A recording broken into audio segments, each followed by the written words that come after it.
that? That's the sound of a legend being born.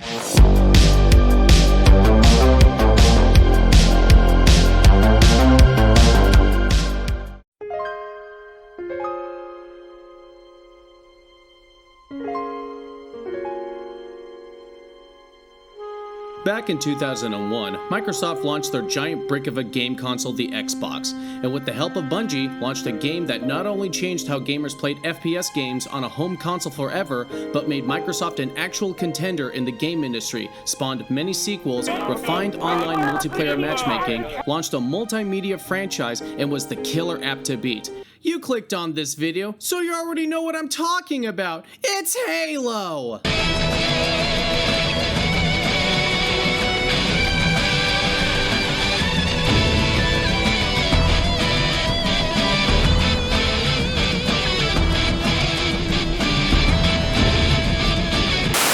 But let's wind the clock back to my childhood. I didn't have an Xbox. I didn't have any older siblings, family, or any friends who owned one to watch or play those more mature games with either. I was busy playing fucking Mort the Chicken on PS1 before getting a GameCube the next year. I was forever alone without a player or two by my side. No, my time with Halo didn't come until Halo 3, a legitimate contender for greatest game of all time. Picture it. It's 2007, and I've had my Nintendo Wii for about a year now. Sure, I've had some fun experiences with it, but something felt missing. There was no game with that real punch that I was looking for. But then, it happened. That one glorious trailer for Halo 3. I was mesmerized. I had to get Halo 3. I had to get an Xbox 360. I had to get the Legendary Edition. So after convincing my parents to get me another new console, when they had just got done fighting off hordes of angry shoppers to get me a Wii just last year, they can kiss my fat vagina, cause I'm bringing the motherfucking pain! I got my brand new 360. The very next thing I did was say goodbye and fuck this kiddie shit and said hello to years of misspent horny adolescence. Getting Halo 3 was when I stopped playing games as a toy to fill up my time and when I became a gamer. It was a transformative experience for my adolescence. It opened the door for so much more mature experiences for me. Halo, Gears of War, Fallout 3, Mass Effect, Call of Duty, Bully, GTA 4, Bioshock, Army 2, Prototype, Assassin's Creed, Battlefield, and hundreds of hours spent online making friends and playing multiplayer games and so much more!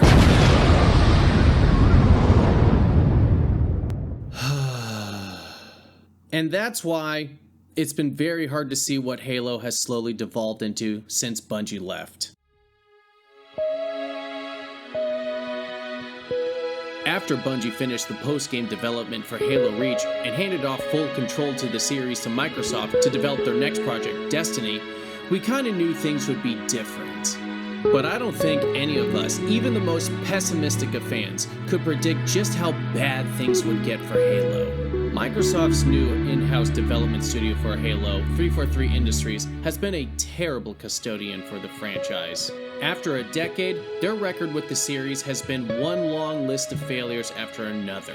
Incompetence doesn't even seem to cover it and feels downright malicious at times at this point. So I'm going to go down the list and shit all over them. Come on, everybody! First in 2011 with the controversial remaster of Halo Combat Evolved for the 10th anniversary using Halo Reach's game engine. It kinda makes sense canonically to use the models from Reach for the remaster of the first game since it takes place right after the events of Reach because it was a prequel, but the result was met with mixed opinions. Many argued that 343's attempt ruined the tone and atmosphere of certain levels in the original. Everything looked and felt too busy and cluttered on screen, compared to the original's rather minimalist design choices, mostly due to the limited resources the original Xbox hardware supported. The multiplayer was just a Halo Reach map pack with some of the original Halo CE maps, with a new game mode that made it kinda play like the original. The ability to switch between the original and new graphics with the press of a button was actually pretty cool though. 7 out of 10. Oh yeah, I guess I'm giving a bullshit review score for these 343 titles. Anywho! In 2012, Halo 4 continues right after the conclusion of Halo 3. I recall the hype around this game being real. The campaign was fine. I actually liked the expanded focus on the Chief and Cortana's relationship and how they gave the big MC some emotional depth. And don't even get me started on what 343 did to Cortana. But while 4 had its highlights, it was dragged down by some controversial artistic changes. Master Chief goes in looking like this, and he comes out looking like that. And if recent revelations from behind 343's doors are true, they were planning on replacing Steve Downes, Jen Taylor, and Jeff Steidzer from their respective voice roles. Thank goodness they changed their mind on that decision, because that would have been a disaster amongst fans. The plot of the game itself was rather I mean, what the hell is even this? You are the culmination of 1,000 lifetimes of planning. Planning for what? Was this ever brought up again? I don't think so. The multiplayer was pretty mid. It tried to copycat the Call of Duty formula when all it had to do was just be Halo. And it experienced the worst drop-off in players for a Halo game at the time. Also, Spartans look like Power Rangers. 6 out of 10, and it only gets a 6 and not a 5 for those Cortana feet pics. Hey yo, what the? Next was the Halo Master Chief Collection in 2014. All of Bungie's Halo games, plus Halo 4 for some reason, with all the campaigns and multiplayers all available from the same user interface. And it also had the newly announced Halo 2 anniversary. It was a dream come true. Or so it should have been. It launched with completely broken multiplayer servers. Finding a game to join could take as much as 20 minutes, if not an hour. It was a disaster, and was left broken like this for months. What should have been an easy win for 343 is instead remembered as one of the worst game launches ever. My disappointment is immeasurable, and my day is ruined. This is realistically when Microsoft should have stepped in and replaced all the top management responsible for this blunder, but for some reason, they got to keep all their jobs. A decade later, and it's a lot better of an experience. It was released on PC, and the modding scene will keep it alive, hopefully, forever. 8 out of 10, mostly because it's Bungie's work, but it should have been an easy 10 out of 10. Boo! Up next on the chopping block is Halo 5 in 2015. Oh boy, the level of false advertisement with this one, from what the trailer showed in the hunt for the truth marketing versus what we actually got in the final product, is something that should probably be taught in marketing school. The campaign itself was dreadful, relies way too much on EU lore from the books that'll leave most players lost, and the rest was a mixed bag of poorly executed ideas fans would have liked to see if we were not wrapped in such a mess, and just bad ones in general. I'm just going to come out and say it. The campaign for Halo 5 is almost as poorly conceived as The Last Jedi. There! I said it! What are you gonna do about it? I know what I'm gonna do! The multiplayer was much better than 4's though. 4 out of 10. Somebody should have been fired for this too. Oh no, wait. Somebody actually was this time. Now comes the part where we throw our heads back and laugh. Ready? Ready! Last up is Halo Infinite in 2021. There's so many of them, I'm just gonna speedrun through them all. Fuck it.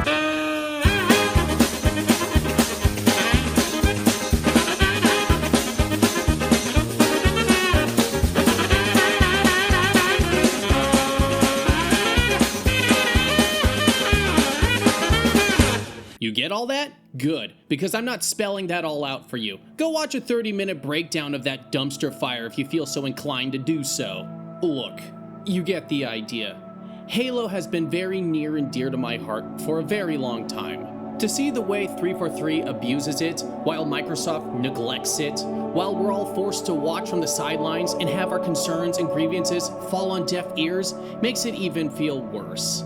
If this dysfunctional business relationship was a parental one, I'd have called Child Protective Services on their asses a long time ago. Now, I just spent this entire video up until now bashing on 343, and rightfully so, but I must at least try to find some positives in this situation we can all try and hang our hats on.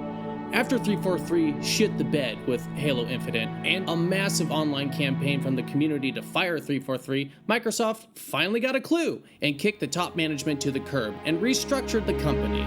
The gentleman who fixed the Halo MCC and later Infinite's broken multiplayer, Pierre Hintze, was made the new studio head of 343. So I feel I can say with some confidence that there's finally someone with competence in charge again. Maybe with him in charge, whatever future Halo projects they decide to work on, whether it's the rumored Halo CE remake or not, they'll finally have a strong and steady hand guiding the project. But I don't think it's fair to fans to wait so long just to see if 343 finally got their shit together, and I think it's safe to say that many aren't holding their breaths, which is why the modding scene and Microsoft allowing other developers to take a chance at another Halo spin-off is so important for the foreseeable future.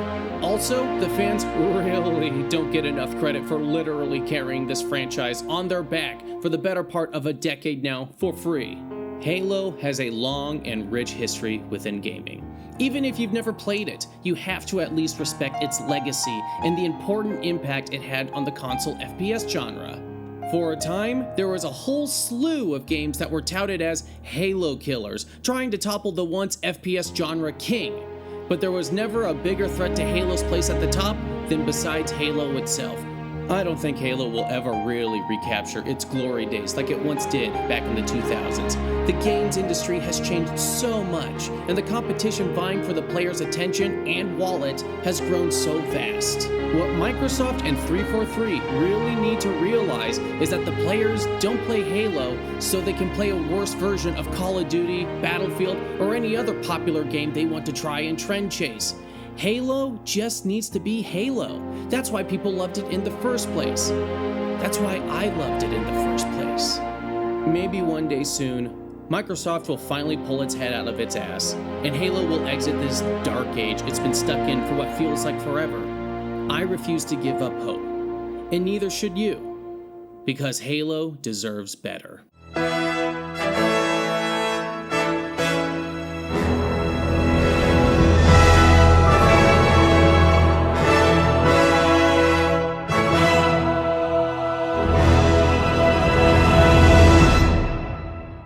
Please like and subscribe, it helps with my depression, but of course that's up to your discretion.